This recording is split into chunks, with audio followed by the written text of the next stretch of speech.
Hello and welcome to Super Lady Hero Hour. We have a big episode for you today. I am Yael Tygiel. I'm joined as always by KB. Hello, KB. Hello, hello. Thanks everyone for joining today's show. We have so much to talk about, but before we get into The Flash, Batwoman, Legends of Tomorrow, and Superman and Lois, let us dive into some news. Ugh, I'm so excited for everyone to see this in case you haven't already. We have Batwing making an appearance on Batwoman. We have a photo. Where did it go? Well, while you're pulling that up, I can just say, last week, Yael was a little bit concerned about whether or not Luke would make it out. And I said, listen, he is destined to be a superhero. And they are giving it to us. They are giving it to us, by season's end. So I don't know which episode exactly, and I don't think they revealed that, but definitely by season's end, we will see Luke suit up as Batwing. This is incredible. I'm super excited for cameras. And, I'm glad that he survived so we could get Batwing. How are you feeling about this? I also really like this suit. I think it's dope. Yeah. I agree. The suit is incredible. I'm glad that Luke survived. You were totally right. I'm really excited. I thought I'd read that it was in the season finale, but maybe I misread and it was by season finale.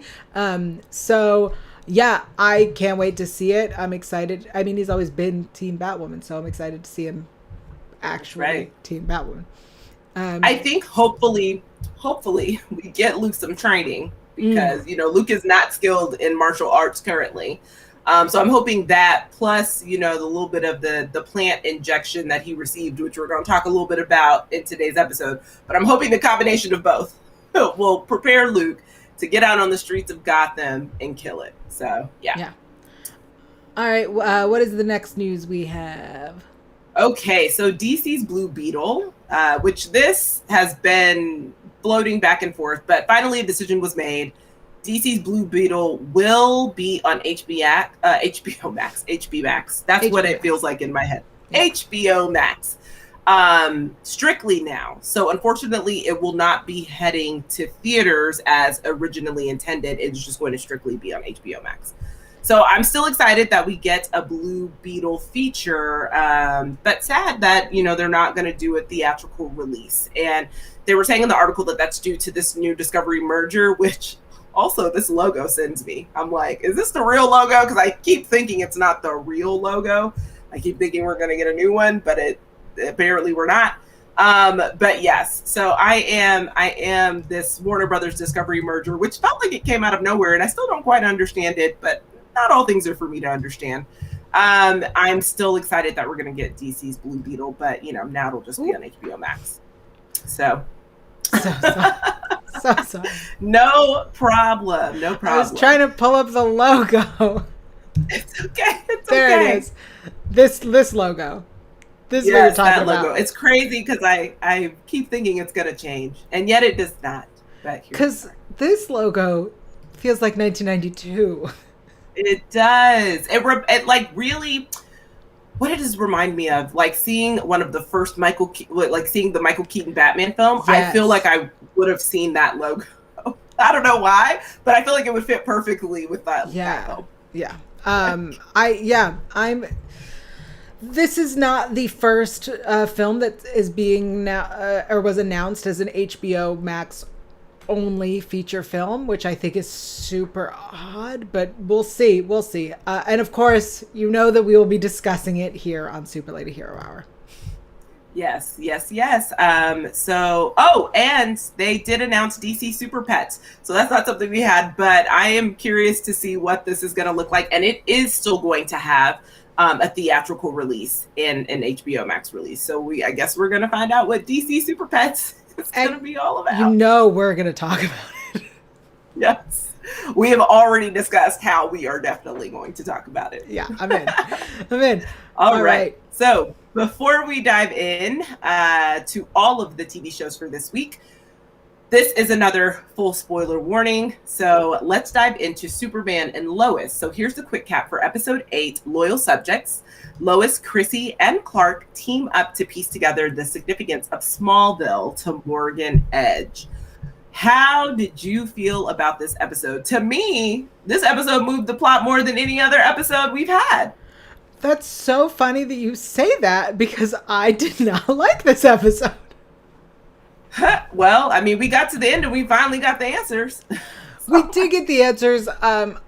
This was the like big reveal was not a surprise. And I think this whole every episode, Jordan being like, I have a new power.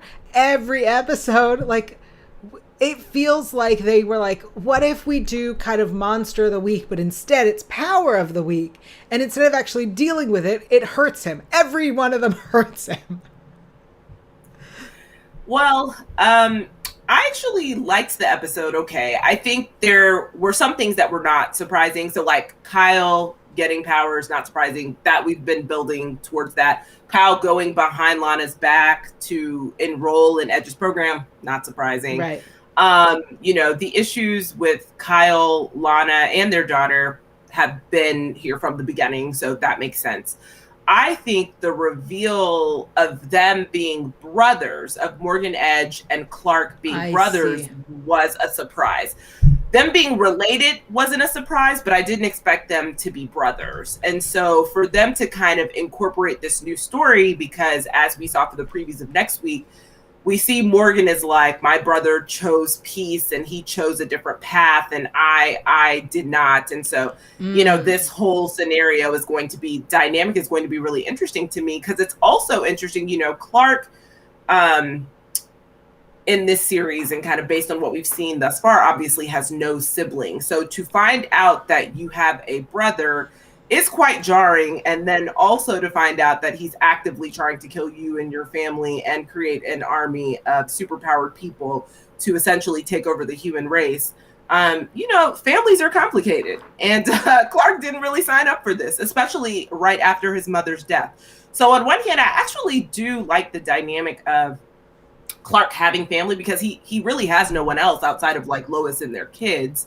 And he can't trust Lois's father. So there's that. Right. So it's nice that he does have family, but it sucks that this family's trying to murder you. It's like, he has his cousin, obviously, but clearly they don't talk anymore. And I have no idea what's going on Supergirl. Right. So, and clearly neither does Clark. So it's so funny, because I 100% interpreted Morgan Edge as brother, not literally. I don't know why I interpreted it not literally. And I'm expecting it to be a reveal that he's a Zod. Like I'm expecting this to be a Zod situation, and I don't like it. I don't care for it. Morgan Edge was, up until this point, a bad guy human, and I was into that, and he was from this earth, and I was into that. And so now we, after John Henry Irons being from another Earth, this is another Kryptonian in theory. Like, I didn't want that. I didn't want it. The only reason why I took it literally is because of the trailer for next week. And when they showed the flashbacks of them being kids, I was like, oh, I think that they mean his brother in the literal sense, and not just in the, like them being kids running through the woods and like switching paths. And I think that they mean, I don't necessarily think he's his Zod. I think he's his actual brother. I was kind of where we're headed. And a lot of that, again, just has to be what I'm predicting based on that trailer and what we saw. But you're right. I actually do kind of, so on one hand, again, I like the idea of Clark having family again, but even though it's like, I am okay with human beings just being villains and not necessarily like him having to be an alien to be a villain, because that's not necessary. But child, I guess we're gonna find out, because they're committed to it, and so we need to know. I mean, we all know it's not going to end well for Morgan Edge. Like, I mean, I think that we can assume that, or it's gonna be a scenario like we have on Supergirl with the Luthers, and Edge will be around for every season. I hope not.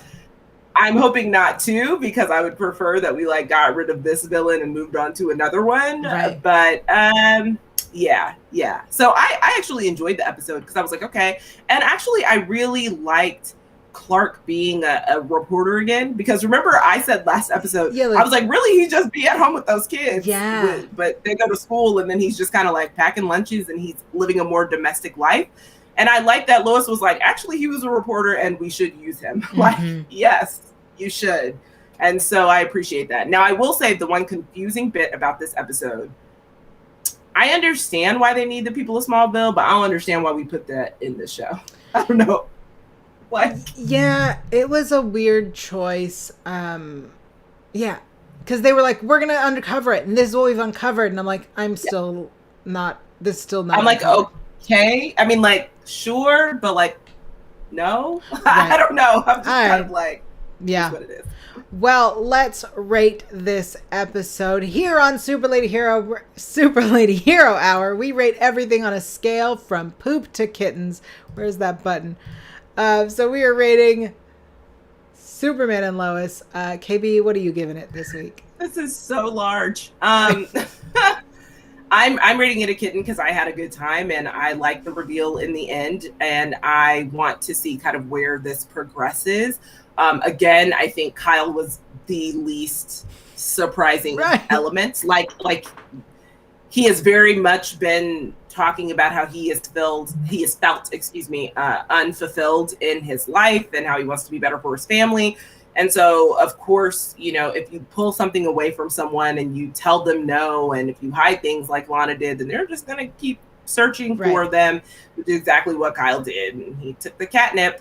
So here we are. Yeah. But I'm curious to see kind of where we're headed for sure. And I do like that Lois and General Lane came to an understanding. You know, like, I appreciate that Lois is not afraid to tell her father that he was a terrible parent. She's not afraid to be completely honest and transparent about the fact that he failed at parenting, and that also impacts how she parents because she doesn't want to be like him. And so I like that she's able to freely have these conversations. Whether or not he always receives what she says is not necessarily the point, because I feel like last night's episode was the first time he actually heard what she was saying. Yep. So yeah. I am going to give it a spoon. I was not such a big fan. I think the Kyle reveal was super obvious. I again don't care for Morgan Edge being not human. But I did like, honestly, Lois's detective work. She's great at what she does. So she really is what redeemed this episode for me. All right. Predictions. Anything you wanted to add? Listen, they're brothers. I think we're going to get a true origin story. A Morgan Edge origin story is kind of where we're headed and why he's the way he is. Because I think that is still wildly unclear. Like, why do you want to build this army? What is the point? I mean, apart from like world domination, but everyone wants world domination. So like, is there something behind this? And it can't be money, because like Morgan's actually the only person here who has money, which I'm constantly saying, because Clark has no job. Lois works for free. Morgan has an established business and technically is contributing to economic stimulus in Smallville. I see. So he is the only one with a job. So I'm like, okay, well, what else are we going to do, Morgan? Like, you already are wealthy. You have powers. I'm confused about kind of like what you want out of life. It seems like you have everything. Well, I'm predicting that John Henry Irons returns, because otherwise, what the hell was the point? What was the point? Yes. I mean, he has to come back. I 100% agree with you on that. Yeah. All right, let's move it along to Legends of Tomorrow. Hold on, I'm typing. There it is. Legends of Tomorrow. Here's the quick cap for episode 5, The Satanist's Apprentice. Astra gets a chance to learn real magic while Sarah meets Bishop and learns what he intends. What did you think of this episode? I thought it was boring. Wow. Yeah, I was not into it at all. Like, I watched it a few times actually, and still, just to make sure that it just wasn't a fluke, and every time I was bored. And so I was just like, shocked. yeah, this was not the episode for me at all. You know, all of the back and forth with Astra and Constantine, the racist neighbor, which I also just kind of felt like we didn't actually need the racist neighbor. Sure. I understand having the racist neighbor because of the time period that we're in.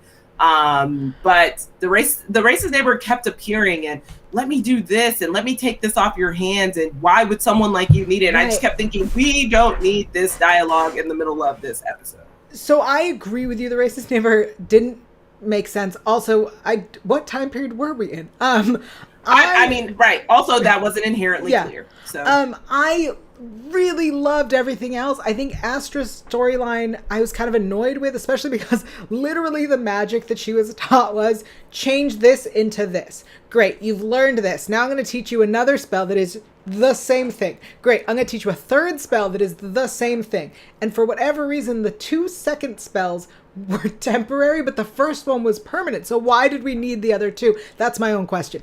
But I absolutely loved that all of a sudden,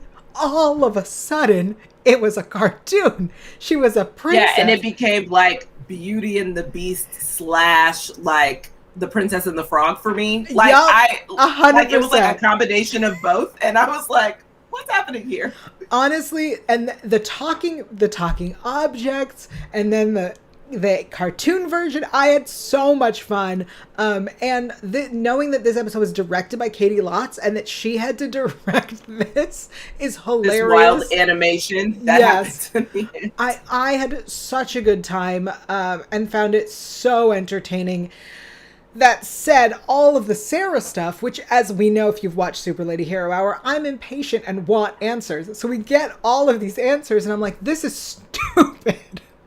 Literally dumb. Like it makes no sense and I don't care and I'm trying to figure out what it means for the rest of the season. Like the whole time. Yep. This version of Ava that we have, I'm like, whatever. You know, Sarah and Bishop finally meeting and you know, Sarah's like, ooh, yes, I can take down Bishop. But no, you can't because you guys are connected. Yeah. So I had a great time for most of it. You did not. No. Well, then should we rate it? We should rate it. You know, the animated portion wasn't terrible for me. Again, I'm still kind of like, I don't understand how we fused Beauty and the Beast with the Princess and the Frog. You know, here we are.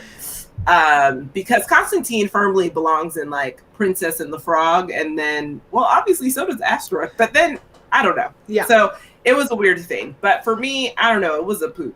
And not because of the direction. It's just literally the storyline. I thought, I just don't care for this. Like, and I want Astra to have more agency. I want to know more about Astra. I want her to come into her own. I want her to do a lot more things. But I just felt like this didn't stick the landing for me. So how about you? How did you feel? I'm giving it a kitten. I really enjoyed it. And honestly, I was very confused at the beginning when Astra was like kind of useless. And I appreciated the way that it went where what Crowley in the picture was like, weren't you like the queen? Like, weren't you ruling hell? And now you're kind of useless. And I liked her explanation of, you know, I'm essentially starting over. And the fact that when she was on the phone, they were like, you're 15. I was like, oh, everything makes so much sense now. So I really enjoyed this episode. I had a really great time. And I mean, this show so far this season has not led me astray. Listen, it's leading me astray because you know how I feel about storylines being tied to the end. And I'm like, where are we headed? Sure. What does this mean? So, but for the most part, most of the episodes I've really enjoyed. I mean, again, I loved the American Idol-esque episode. It was so fun. I loved it. And I want to see more from Astra because I do think Astra is a compelling character. Yeah. I just want more. That's absolutely. All right. Any predictions? So hopefully that Astra gets more shine and, you know, gosh, it's really hard with an ensemble this large to, like manage and navigate individual characters. So I am hoping that Astra gets more shine as the season continues. What about you? Predictions for the next she's episode? gonna jump back on the ship. I think she's gonna realize that all of these problems are because she chose not to be on the ship with them. Like her needing a job and to make money to buy food. Like, you don't need that if you were on the ship with them. Get right. your That's ass on true. the ship. It's taken care of. So how? Because no one has money, so we don't know. And also, we're in like 98 different time periods on a given day. But here we are. They can fabricate. They don't need food, money. They can fabricate money. Right. They just do everything on the ship. But also, this ship should take some sort of energy source or fuel source to travel through time. Who's paying for that? It's belief. I always want to know on who's paying belief. for what. It runs on love. Yep. And adventure, hopes, dreams, aspirations. I love it. All right. So next, let's talk about The Flash. Here's the quick cap for the 15th episode, Goodbye Vibrations. So Cisco and Camilla tell the team that they are leaving Central City. Barry, Iris, and Caitlin don't have much time to digest the news because a new version of Rainbow Raider strikes and OG Team Flash must join together one final time. How did you feel about the Carlos Valdez exit episode? I was disappointed. Honestly, I think that storylines about someone leaving and then people like trying to not make you feel bad about your choices and then you being mad that they aren't going to miss you. We've moved so far past this. You know better. You know these people. You know they're going to miss you. Him being upset that the Flash packed things up for him. Like, you know he's trying to help. You know that he's doing it out of the kindness of his heart. So I felt like that whole thing was really obnoxious. I definitely get like Cisco being bummed that he's leaving, but knowing it's the right call. So that would have been more interesting, but we didn't need all of that other drama. And as for the villain of this episode, she didn't do anything. Like she wasn't that bad. Also, I'm kind of sick of this villain 2.0. Why? Are there not enough villains in The Flash? Why? What about you? So, first off, I agree. I do not need a 2.0 version of the right. villain. I said this since the season began. I also do not need a conscious version of a villain. I guess that's the best way to put it. I don't need a villain that's not actually a villain and that is a good human being. Rainbow Raider is a good human being. You know what she did? She took money from banks and gave it to people in need. Why is that? That's not villainous in any capacity. Which is why she's going to end up working for the city. In the end, that's the deal. You do your time, and when you get out, you get to work for the city. So it is a prison to job pipeline, I guess, is what just occurred on The Flash. I know that The Flash is known for not killing, but I need some villains. So here's the thing. When I think about The Flash and that very first season, that first penultimate episode of the very first season, where literally Grant Gustin is weeping over his dead mother, is one of the best episodes of TV I've ever seen. I need to go back to that essence. I don't know what's happening, but it was still campy. It was still light. It was still fun. It was still filled with actual villains that were evil and dark. I need them to get back to that because it was so good. And this right here, I didn't care about. So for this to be Cisco's final mission on OG Team Flash, it was disappointing. Yeah. Because he didn't technically have to do anything. I mean, they made him the hero by navigating the blimp. But essentially that wasn't even necessary. Like, we could have just had this episode be a party episode then and just let it be what it is. Yeah. Also a point of contention for me this episode, why did they have two separate parties? Now, Camilla's been gone all season. She really has been gone all season. And now all of a sudden she needs to have a separate party with Team Citizen.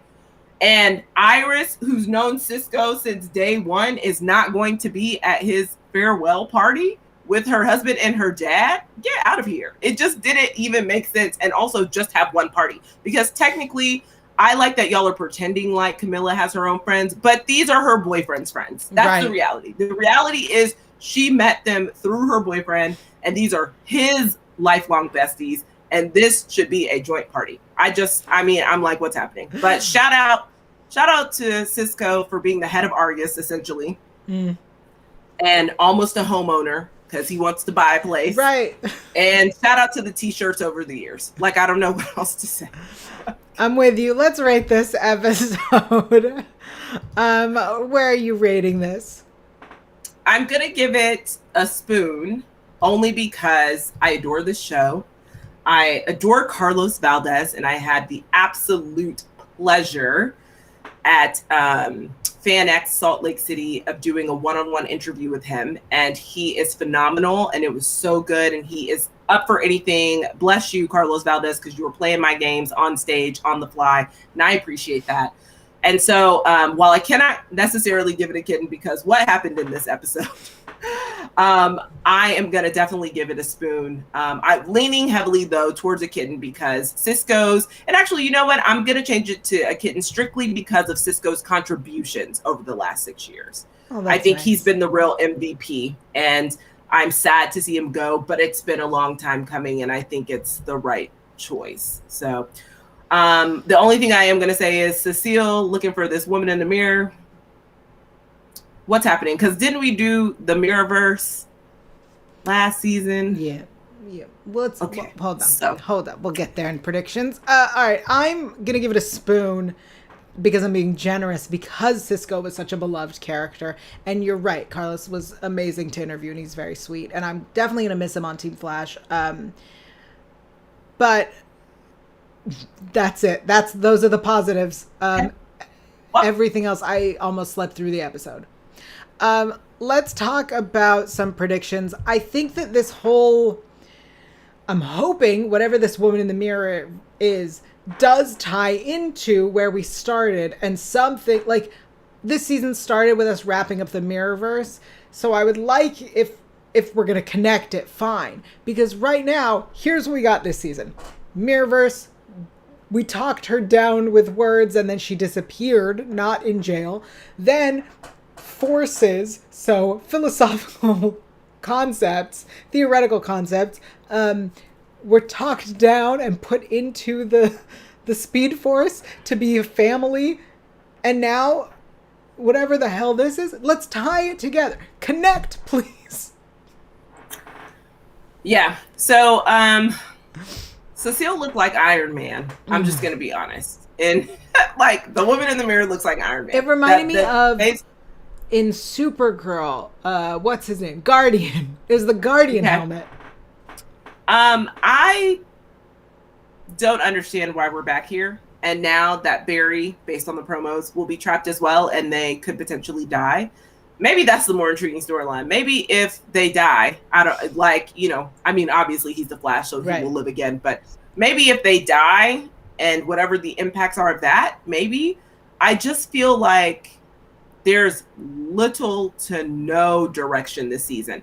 And I might bite my words by the end. Maybe it all ties together quite nicely in the end. So. But the way I'm living these episodes right now, I see virtually no connection of things that have happened. And I don't understand any of it. And all I understand right now is that Barry and Iris will have a baby. That's really the only thing. Carlos left. Barry and Iris will have a baby. That's really the highlights of this. And Joe left a job and a pension. Those are the only three things that I will know about this show. So here we are. All right. Let's lastly discuss Batwoman. Here is the quick cap for episode 11, Armed and Dangerous. As Luke's life hangs in the balance, repercussions from the devastating event are a catalyst for some life-changing decisions for those around him. What did you think about this episode, especially since you knew he wasn't going to die? Yes. I liked it, but it was definitely slow. So I think high points for me. Luke is back and alive. Hello. The Crows are no more. Definitely saw that coming. I mean, it had to come to a head. And especially when Sophie left, it made sense. I do feel like, not to jump ahead to predictions, but I do feel like Sophie and Papa Kane will create a new organization. Like, I feel like she is very much a service woman, if that makes sense. Yeah. And she wants to be of service. And so I don't see her just kind of doing nothing. I mean, even though she is working with Team Batwoman, I do think that something will change in that regard. To Alice's point, she's broken in that garage and more times than she can count. And that's how she knows the crows are bad at security. Facts. But the fact that she is teaming up with Papa Kane to find Kate 2.0, I'm intrigued by that because, again, I do feel like Papa Kane's storyline has been lackluster. And, you know, you have mentioned several times that you would be okay if he died. Yes. So now let's give him a little bit more purpose and helping actually save Kate 2.0. And really, that was the majority of the episode. I will say I do like the conversation that Javicia and Sophie had about Luke's getting shot. I think that was a highlight of the episode for me, one of the highlights. But yeah, how about you? How are you feeling? I agree that it was slow. I do like the way that we took down the crows and like we were like, they are corrupt. Here's evidence they are corrupt. Here's indisputable evidence. They are trying to kill the head. Like, I think that was a really nice way to get to where we got. I totally agree with your prediction of Sophie and Papa Kane launching a new organization because he has to do something. But I do agree. I like Alice teaming up with him. Not to get into predictions, but I would love to see that result in his death. That like they save Kate and that he ends up dying in saving Kate 2.0. I'd be cool with that. I also do like that although Black Mask is still like the big bad of the season, we didn't need to deal with them this episode. And Luke chose to die. And I really hope that like that's addressed because he chose death and then woke up. He did. So he chose death and he did it like he chose death, but they don't know that. So right. I think because he just woke it up, I wonder if he is going to have, I would love to see him go to a therapist and kind of talk through the issues. And also kind of deal with the fact of being alive when he didn't want to. Right. Because I think that that's also very hard to reconcile. And so I do think that, you know, we kind of see in the promo that Tygiel comes to Gotham and he has a conversation with him. And that's helpful. I love seeing, you know, two Black men talk about their feelings, but I also really want him to get a therapist because I do think, you know, it's hard. And he suffered a trauma and how to deal with that and how to move forward. And I think hopefully the writers do it justice on how, you know, he goes from this trauma and he deals with this trauma to becoming Batwing. So I want to see, you know, a good road kind of connected along the way. Absolutely. So how are you rating it? How are you feeling? I am going to rate it. I think a kid and I enjoyed this episode. Yeah. I mean, it was a little slow, but I like where we're going. This season of Batwoman is really like, this is a story. Here is point A to point B. We're tying things together. We're moving along. Everything's connected. So I'm enjoying that. What about you?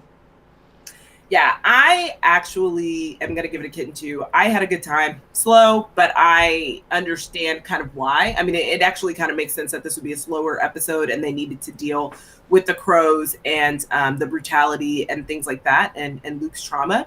So I'm excited to press ahead. So any more predictions that you have? Because I think we kind of touched on them. I hope he goes to therapy. I agree. I do predict that he will have to deal with the consequences of his internal consequences of the fact that he chose to die and then woke up alive. And I do agree that it will probably lead to his end up being, as we see, Batwing. I still think that Papa Kane should die and should be killed in search and save of Kate. And I think we've got 4 episodes left, I believe. Something like that. So maybe 3. I don't know.